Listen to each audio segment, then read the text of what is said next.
Hello दोस्तों, कैसे हो? आई होप आप सब बढ़िया होंगे, मस्त होना भी चाहिए। दोस्तों, बिहार जीके का आज का जो सेट रहेगा 13 रहेगा।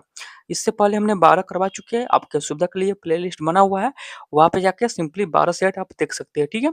क्योंकि ये सारे एग्जाम के लिए इंपॉर्टेंट रहेगा और रामबाण साबित होगा। तो सिंपली चलिए देर न करते हैं, वीडियो को स्टार्ट करते हैं और शुरू से लेकर अंत तक जरूर हमारे वीडियो में बने रहेगा, ठीक है? इसमें आपको टॉप 50 क्वेश्चन मिलने वाला है, ठीक है? और 50 में आपका स्कोर कितना कर पाते हैं, कितना आप सही कर पाते हैं, सिंपली कमेंट बॉक्स में जरूर बताइएगा, ठीक है? तो चलिए देर न करते हैं, वीडियो को स्टार्ट करते हैं। और सबसे पहला नंबर क्वेश्चन आपके स्क्रीन पे है कि बिहार से प्राप्त मौर्य अभिलेख की लिपि है, बताइएगा। बिहार से प्राप्त मौर्य अभिलेखों की लिपि है, बताइएगा। बिहार से प्राप्त मौर्य अभिलेखों की लिपि है, सबसे फर्स्ट नंबर क्वेश्चन का आंसर बताइएगा। याद रखिए, क्या हो जाएगा? ब्राह्मणी हो जाएगा। ऑप्शन नंबर सी इसका सही होगा, ब्राह्मणी, ठीक है। महावीर स्वामी ने किस स्थान पर अपना अंतिम उपदेश दिए थे? महावीर स्वामी ने किस स्थान पर अपना अंतिम उपदेश दिए थे, बताइएगा। दो का आंसर क्या होगा? याद रखिएगा, पावापुरी हो जाएगा। ऑप्शन नंबर सी पावापुरी इसका सही हो जाएगा, ठीक है। चलिए अगला है, प्रथम जैन संगीत की अध्यक्षता किस जैन आचार्य ने की थी? प्रथम जैन संगीत की अध्यक्षता किस जैन आचार्य ने की थी, बताइएगा। तीन का आंसर क्या होगा? तीन का याद रखिएगा, स्थूलभद्र। ऑप्शन नंबर ए स्थूलभद्र ने किया। निम्नलिखित में से मगध का कौन सा राजा सिकंदर महान के समकालीन थे? निम्नलिखित में से कौन मगध का राजा सिकंदर महान के समकालीन थे, बताइएगा। बताइएगा, चार का आंसर क्या होगा? चार का याद रखिए, घानानंद हो जाएगा। ऑप्शन नंबर बी घानानंद, ठीक है। चलिए अगला क्वेश्चन, पाटलिपुत्र को मगध की अस्थायी राजधानी के रूप में किसने स्थापित किया? पाटलिपुत्र को मगध की अस्थायी राजधानी के रूप में किसने स्थापित किया, बताइएगा। पांच का आंसर क्या होगा? पांच का याद रखिएगा, काला अशोक हो जाएगा। ऑप्शन नंबर ए काला अशोक इसका सही हो जाएगा। किस शासक के कार्यकाल में शैलेंद्र वंश के शासक ने नालंदा में एक बौद्ध मठ का स्थापना करवाया था? किस शासन के कार्यकाल में शैलेंद्र वंश के शासक ने नालंदा में एक बौद्ध मठ का स्थापना करवाया था, बताइएगा। छह का आंसर क्या होगा? याद रखिएगा, देवपाल हो जाएगा। Option number B Devpal. Buxar युद्ध के पश्चात किस मुगल शासक ने बिहार, बंगाल व उड़ीसा के क्षेत्र में लगान वसूली का अधिकार ईस्ट इंडिया कंपनी को प्रदान किया? बक्सर युद्ध के पश्चात किस मुगल शासक ने बिहार, बंगाल व उड़ीसा के क्षेत्र में लगान वसूली का जो अधिकार था वो ईस्ट इंडिया कंपनी को प्रदान किया? सात का आंसर क्या होगा? याद रखिए, बक्सर का जो युद्ध हुआ था वो 1764 में हुआ था, ठीक है।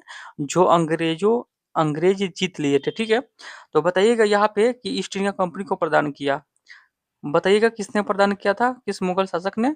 तो सात का आंसर बताइएगा। सात का याद रखिएगा, शाह आलम द्वितीय ने। ऑप्शन नंबर ए शाह आलम द्वितीय ने। चलिए अगला क्वेश्चन, 1897 के विद्रोह का समय बिहार के किस क्षेत्र में मार्शल लॉ लागू था? मार्शल लॉ लागू था 1897 के विद्रोह के समय बिहार के किस क्षेत्र में मार्शल लॉ लागू था, बताइएगा। आठ का आंसर क्या होगा?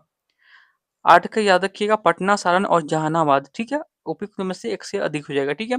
पटना के बिहटा में स्वामी शाहजादा सरस्वती ने किसान सभा की औपचारिक रूप से गठन किया था, कब किया था? पटना के बिहटा में स्वामी शाहजानंद सरस्वती ने किसान सभा की औपचारिक रूप से गठन किया था। नौ का आंसर बताइएगा। नौ का ऑप्शन नंबर है 4 मार्च 1928 को। 4 मार्च 1928 को बिहार के किस क्षेत्र में खिजली कालीन सिक्के प्राप्त हुए? बिहार के किस क्षेत्र में खिजली कालीन सिक्के प्राप्त हुए? तो 10 के आंसर की बात करें, ऑप्शन नंबर है शाहपुर, भोजपुर में। ऑप्शन नंबर ए इसका सही हो जाएगा, शाहपुर। किस मुगल शासक के समय अंग्रेज यात्री पीटर मुंडी ने बिहार की यात्रा की थी? किस मुगल शासक के समय में अंग्रेज यात्री पीटर मुंडी ने बिहार की यात्रा की थी? तो 11 का ऑप्शन नंबर 20 शाहजहां के शासनकाल में। किस मुगल सम्राट का पुत्र राजकुमार परवेश बिहार का सूबेदार नियुक्त हुआ? जो बिहार का सूबेदार बनने वाला वो पहला मुगल राजकुमार था। तो 12 के आंसर की बात करें, ऑप्शन नंबर शाहजहां हो जाएगा। Option number A Shahjahan. अगला है, बिहार के किस सूबेदार द्वारा व्यापार पर कर लगा दिए जाने के कारण ब्रिटिश फैक्ट्री का प्रमुख जॉब चार्नोक ने हुगली सरकार को लूट लिया? बिहार के किस सूबेदार द्वारा व्यापार पर कर लगा दिए जाने के कारण ब्रिटिश फैक्ट्री का प्रमुख जॉब चार्नोक ने हुगली सरकार को लूट लिया। तो 13 के आंसर की बात करें option number C, Shaista Shaista Khan, option number C इसका सही हो जाएगा। 14 नंबर क्वेश्चन है कि अंग्रेजों द्वारा बिहार में फौजीदार प्रशासन को अपनी अधिकार में लेने के पश्चात पटना का प्रथम अंग्रेज मजिस्ट्रेट किसे नियुक्त किया गया था? अंग्रेजों द्वारा बिहार में फौजदारी प्रशासन को अपने अधिकार में लेने के पश्चात पटना का प्रथम अंग्रेज मजिस्ट्रेट किसे नियुक्त किया? बताइएगा 14 का आंसर क्या होगा। 14 की याद Charles Francis grunt, option number ए इसका सही हो जाएगा। 1922 ईस्वी में कांग्रेस के 37वां अधिवेशन का आयोजन बिहार के गया में किया गया। इस अधिवेशन के अध्यक्ष कौन थे? 1922 ईस्वी में कांग्रेस के 37वां अधिवेशन का आयोजन बिहार के गया में किया गया। इस अधिवेशन के अध्यक्ष कौन थे? बताइएगा पंडा का आंसर क्या होगा। क्या देखिएगा Chittaranjan Das, option number B Chittaranjan Das हो जाएंगे। ठीक है। भारतीय राष्ट्रीय कांग्रेस के दूसरे अधिवेशन में बिहार के कितने प्रतिनिधियों ने भाग लिया था? भारतीय राष्ट्रीय कांग्रेस के दूसरे अधिवेशन में बिहार के कितने प्रतिनिधियों ने भाग लिया था? बताइएगा 16 का आंसर क्या होगा। क्या देखिएगा 31 लिया था। स्वामी शाहजहां सरस्वती ने बिहार प्रांतीय किसान सभा की स्थापना कब की थी? स्वामी शाहजहां सरस्वती ने बिहार प्रांतीय किसान सभा की स्थापना कब की थी? बताइएगा 17 का आंसर क्या होगा। ये देखिएगा 1929 में, ऑप्शन नंबर बी 1929 में। बिहार में होम रूल लिंक की स्थापना कब हुई? बिहार में होम रूल लिंक की स्थापना कब हुई? बताइएगा 18 का आंसर क्या होगा। 16 दिसंबर 1916 को, 16 दिसंबर 1916 को। अगला क्वेश्चन है कि चंपारण में 3 कट्ठा पद्धति के अंतर्गत किसानों को अपनी भूमि के कितना भाग नील का खेत करना अनिवार्य था? बताइएगा। चंपारण में 3 कट्ठा पद्धति के अंतर्गत किसानों को अपनी भूमि के कितना भाग पर नील का खेती करना अनिवार्य था? बताइएगा 19 का आंसर क्या होगा। 19 का याद रखिएगा, ऑप्शन नंबर है 3/20 याद रखिएगा। ठीक है। बिहार में किस आंदोलन के दौरान राजेंद्र प्रसाद ने वकालत छोड़ दी थी? बताइएगा। बिहार में किस आंदोलन के दौरान राजेंद्र प्रसाद ने वकालत छोड़ दी थी? बताइएगा 20 का आंसर क्या होगा। 20 का याद रखिएगा, ऑप्शन नंबर सी हो जाएगा, असहयोग आंदोलन के दौरान। ठीक है। अगला क्वेश्चन, सविनय अवज्ञा आंदोलन के दौरान बिहार में पहली बार राजनीतिक अभियोग में गिरफ्तार होने वाली महिला थी? सविनय अवज्ञा आंदोलन के दौरान बिहार में पहली बार राजनीतिक अभियोग में गिरफ्तार होने वाली महिला थी, कौन हो जाएगा? 21 का आंसर बताइएगा। 21 का याद रखिएगा, उपयुक्त में से एक से अधिक हो जाएगा। ठीक है, यानी सारे हो जाएगा। श्रीमती सरस्वती देवी, सरला देवी, श्रीमती साधना देवी। ठीक है, यहाँ पे उपयुक्त में से एक से अधिक हो जाएगा। ठीक है। चलिए अगला है, डॉक्टर राजेंद्र प्रसाद को 9 अगस्त 1942 को गिरफ्तार करके भेजा गया था। बताइएगा कौन सा जेल में? डॉक्टर राजेंद्र प्रसाद को 9 अगस्त 1942 को गिरफ्तार करके भेजा गया था। बताइएगा 22 का आंसर क्या होगा। याद रखिएगा बांकीपुर जेल में, option number C Bankipur jail में। प्लासी के युद्ध 1757 के उपरांत बिहार का उप नवाब किसे बनाया गया था? प्लासी का युद्ध हुआ था 1797 में। बक्सर का युद्ध कब हुआ था? 1764 में। बताइएगा सब, प्लासी का युद्ध हुआ था 1757 के उपरांत बिहार का उप नवाब किसे बनाया गया था? बताइएगा 23 का आंसर क्या होगा। 23 का याद रखिएगा मीरन को, ऑप्शन नंबर कौन हो जाएगा? ए, यानी मीरन हो जाएगा। ठीक है। चलिए अगला है 24 नंबर, ईरानी यात्री मोहम्मद सदिक किस मुगल शासक के समय बिहार आया था? ईरानी यात्री जो है मोहम्मद सादिक किस मुगल शासक के समय बिहार में आया था? बताइएगा 24 का आंसर क्या होगा। 24 क्या देखिए Jahangir, option number B Jahangir. निम्न में से कौन बिहार का अंतिम अफगान शासक था? निम्न में से कौन बिहार का अंतिम अफगान शासक था? बताइएगा 25 का आंसर क्या होगा। ये देखिए दाऊद खां, ऑप्शन नंबर सी दाऊद खां। बिहार के लगभग कितना परसेंट भूभाग पर जलोढ़ मृदा का विस्तार पाया जाता है? बिहार के लगभग कितना परसेंट भूभाग पर जलोढ़ मृदा का विस्तार पाया जाता है? बताइए 26 का आंसर क्या होगा। याद रखिएगा 90%, ऑप्शन नंबर ए 90%। अगला क्वेश्चन, निम्नलिखित में से किस मिट्टी को धान के उत्पादन हेतु उपयुक्त माना जाता है? निम्न में से किस मिट्टी को धान के उत्पादन के लिए उपयुक्त माना जाता है? बताइएगा 27 का आंसर क्या होगा। 27 का देखिए खादर मिट्टी को, ऑप्शन नंबर ए खादर मिट्टी को। किस नदी को नारायणी के उपनाम से भी जाना जाता है? किस नदी को नारायणी के उपनाम से भी जाना जाता है? किस नदी को नारायणी के उपनाम से भी जाना जाता है? 28 का आंसर बताइएगा। 28 का देखिए कौन सा हो जाएगा? गंडक नदी, ऑप्शन नंबर सी गंडक। ठीक है।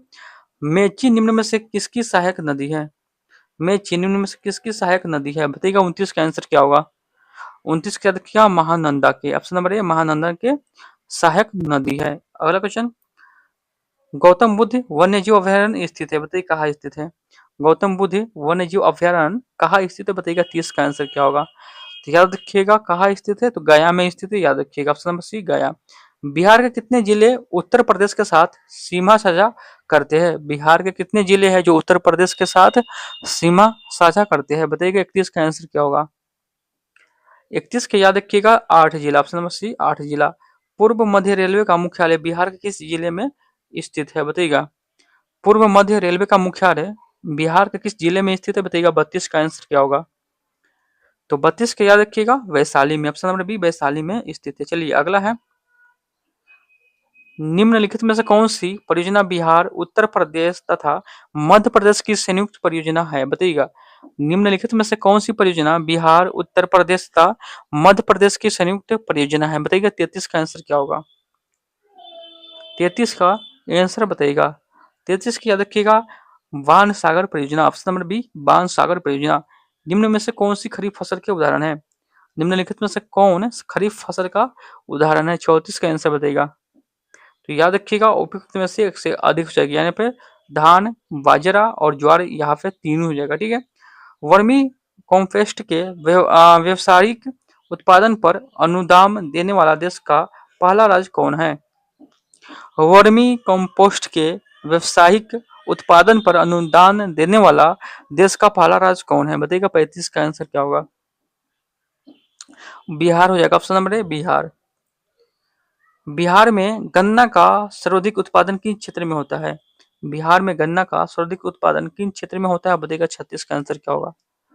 36 का उत्तर पश्चिमी क्षेत्र में, ऑप्शन नंबर ए उत्तर पश्चिमी क्षेत्र में। बिहार में स्थित अभयारण्य जैविक उद्यानों में कौन सा सही सुमेलित नहीं है, यहाँ पे पूछ रहा है, ठीक है। तो बताइएगा इनमें से आंसर क्या होगा, सही सुमेलित कौन नहीं है, 37 का बताइएगा। तो 37 का ऑप्शन नंबर सी हो जाएगा, ठीक है, जो सही सुमेलित नहीं है, याद रखिएगा, ठीक है। अगला क्वेश्चन को चलते हैं। अगला है, दिए गए विकल्पों में बिहार के किस उत्पादन में जीआई टैग प्राप्त हो चुका है, दिए गए विकल्पों में बिहार के किस जिले में जीआई टैग प्राप्त हो चुका है, बताइएगा 38 का आंसर क्या होगा। 38 का आंसर बताइएगा, 38 का आंसर बताइएगा, याद रखिएगा उपयुक्त में से एक से अधिक, शाही लीची, मगही पान और कतरानी चावल। अगला है, 2011 के जनगणना के अनुसार न्यूनतम जनसंख्या घनत्व वाला जिला कौन सा है। 2011 के जनगणना के अनुसार न्यूनतम जनसंख्या घनत्व वाला जिला कौन सा है, बताइएगा 39 का आंसर क्या होगा। याद रखिएगा कैमूर हो जाएगा, ऑप्शन नंबर बी कैमूर। 2011 के जनगणना के अनुसार बिहार में पुरुष साक्षरता दर कितनी है। 2011 की जनगणना के अनुसार बिहार में पुरुष साक्षरता दर कितनी है, बताइएगा 40 का आंसर क्या होगा। याद रखिएगा 71.2, ऑप्शन नंबर सी 71.2। बिहार के उत्तरी दक्षिण की कुल दूरी लगभग है, बिहार के उत्तर से दक्षिण की कुल दूरी लगभग है, बिहार की उत्तर के दक्षिण की कुल दूरी लगभग है कितनी है, बताइएगा 41 का आंसर क्या होगा। याद रखिएगा 345 किलोमीटर। चलिए अगला देखते हैं, बिहार विधानसभा कौन सा विधानसभा सीट अनुसूचित जनजाति हेतु आरक्षित है, बिहार विधानसभा का कौन सा विधानसभा सीट अनुसूचित जनजाति हेतु आरक्षित है, बताइएगा 42 का आंसर क्या होगा। तो याद रखिए यहाँ पे कोटिरिया, इमामगंज, मनिहारी, ठीक है, यानी ऑप्शन नंबर डी इसका सही हो जाएगा। यस, तीनों आंसर सही होगा, ठीक है। बिहार विधानसभा के प्रथम अध्यक्ष थे, बिहार विधानसभा के प्रथम अध्यक्ष कौन हो जाएगा, 43 का बताइएगा। याद रखिएगा Shri Ramdayalu Singh, option number B Shri Ramdayalu Singh. संविधान किस अनुच्छेद के तहत राज्यपाल अध्यादेश जारी करता है, संविधान के किस अनुच्छेद के तहत राज्यपाल अध्यादेश जारी करता है, बताइएगा 44 का आंसर क्या होगा। या देखिए अनुच्छेद 213, ऑप्शन नंबर सी अनुच्छेद 213। अगला है, किस राज्य का मंत्री परिषद समूह रूप से किसके प्रति उत्तरदायी होती है, किसी राज्य का मंत्री परिषद सामूहिक रूप से किसकी उत्तर यानी किसके प्रति उत्तरदायी होती है, बताइएगा 45 का आंसर क्या होगा। किसी राज्य का मंत्री परिषद सामूहिक रूप से किसके प्रति उत्तरदायी होती है, तो याद रखिएगा विधानसभा, ऑप्शन नंबर बी विधानसभा हो जाएगा। बिहार के प्रशासनिक व्यवस्था को सुचारू रूप से चलाने हेतु इनमें से कितने इकाई में विभाजन किया गया है, बिहार का प्रशासनिक व्यवस्था को सुचारू रूप से चलाने हेतु इनमें इसे कितने इकाई में विभाजित किया है? बताइए 40 का आंसर क्या होगा? या देखिएगा 5। किसी राज्य के सचिवालय का प्रधान होता है? किसी राज्य का सचिवालय का प्रधान होता है? किसी राज्य के सचिवालय का जो प्रधान होता है वो कौन होता है? या देखिएगा मुख्य सचिव। ऑप्शन नंबर सी मुख्य सचिव। अगला है पंचायती राज व्यवस्था के अंतर्गत प्रशासनिक कार्यवाही हेतु गठित जिला परिषद का कार्यकाल होता है। पंचायती राज व्यवस्था के अंतर्गत प्रशासनिक कार्यवाही हेतु गठित जिला परिषद का कार्यकाल होता है। बताइएगा कितना होता है, कितना साल का? 5 साल का होता है। ऑप्शन नंबर बी 5 साल का। राज्य के मुख्य सूचना आयुक्त की नियुक्ति कौन करता है? राज्य के मुख्य सूचना आयुक्त की नियुक्ति कौन करता है? राज्य के मुख्य सूचना आयुक्त की नियुक्ति कौन करता है? बताइएगा 49 का आंसर क्या होगा?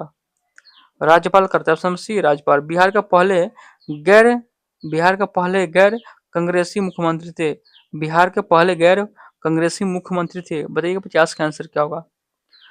देखिए महामाया देव मतलब महामाया प्रसाद। ऑप्शन नंबर ए महामाया प्रसाद हो जाएंगे। ठीक है, तो बताइएगा आप लोग कि 50 में आपका स्कोर कितना हुआ? 50 में आपका स्कोर कितना हुआ, कितना सही कर पाए? सिंपली कमेंट बॉक्स में जरूर बताइएगा। अच्छा लगा हो तो वीडियो को लाइक, चैनल पे नए चैनल को सब्सक्राइब और वीडियो को लाइक शेयर कमेंट जरूर कीजिएगा। ठीक है, तो चलिए फिर एक नए वीडियो के साथ मिलेंगे, तब तक के लिए जय हिंद जय भारत।